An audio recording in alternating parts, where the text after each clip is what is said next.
Let's get a look at our first alert forecast. Lonnie, Quinn standing by with how cold it's going to feel this weekend. Basically think of like mid-January, which is pretty much when we bottom out. That's how cold it will feel early Sunday morning, right? Obviously, it's the coldest air of the season so far, but then again, that statement's not really going out on a limb because you expect to get colder as you push towards winter. Remember, it's still fall right now. Outside, here's our picture. Here's the temperature to go along with the picture. It's 42 degrees. We've got a mostly clear sky overhead. We've had some winds. They're not terribly strong in the city right now. They're gusting maybe 10 to 15 miles per hour. A little bit stronger elsewhere, but that's going to be a story. 44 was our high today. 34 was the low. Both those numbers go down tomorrow. We're colder for our afternoon high, and we are lower for the morning low, and colder still as we look ahead. So this is what you should be planning on. The Arctic cold is going nowhere. It's with us for a few days. Wind chills are a part of this equation. Swipes of flakes. That's right. Could be some snowflakes tonight, tomorrow night as well. Another little chance. Sunday, we bottom out. It feels like mid-January outside, and the wind gusts are going to max out on Sunday. Those gusts could be reaching 35 miles per hour, maybe stronger for some folks. So imagine that. 35-mile wind gust with that real cold air Sunday morning.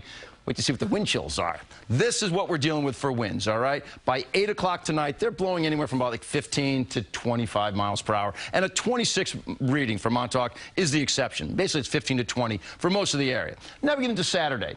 Kind of a similar setup, maybe a little bit less, 10 to 20 around the area, but they pick up for Sunday. Sunday, the coldest air, and Sunday, the strongest winds. Look at this. Winds are gusting 30 to 40, even over 40 in some spots out there. Sunday around 11 o'clock in the morning. So what's the temperature going to be feeling like? Well, here we go. By the time you get to that early morning on Sunday, with those strong winds, 8 o'clock in the morning, it feels like 18 degrees in the city. Feels like the single digits in places north. Everybody really cold early Sunday morning. In fact, the cold trend is not going anywhere. This is what it looks like right now in terms of precipitation. A couple little snowflakes flying around out there. Let's back this up just a little bit here. All right, strong snow squall right here. This was a strong snow squall a moment ago, but it got weaker moving into our area.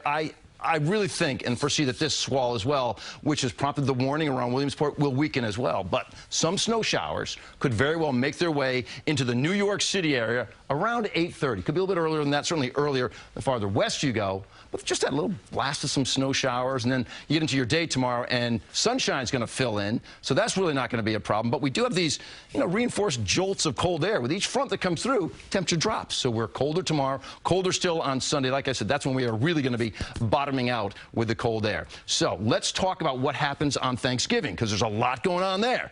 The winds are going to be so strong on Sunday. Are they going to be with us by the time we get to Wednesday, by the time we get to Thursday? Because the Thanksgiving balloons cannot fly if those winds are blowing. And thankfully, we see it quiet in the wind department. Chilly, but not as cold. I mean, you're almost back to normal at 48 degrees. I mean, average for this time of the year for Thanksgiving should be about 50. Well, we are well below average for Saturday, Sunday, Monday. Tuesday, we're getting up there at 47. Wednesday, the big travel day. I don't see any travel problems around here. It's about 52. And then Thanksgiving, 48. Interesting enough, it is going to be windy and rainy on Friday, so I'm going to watch that system closely, because if it picks up a head of steam and gets here earlier, that could affect the parade. But right now, it looks like it's being held up. It's going to be a slow arrival. So currently, it looks good for Thanksgiving. Black Friday is no good either, right? Rain. Yeah, but it seems like Black Friday. A lot of people now are home and. Yeah, but I'm thinking of all the playoff games and the tournaments outside. This is true. Yeah. All right, so we got time to work on it. Yeah. Got it. I'll do that. Thank you, Lonnie.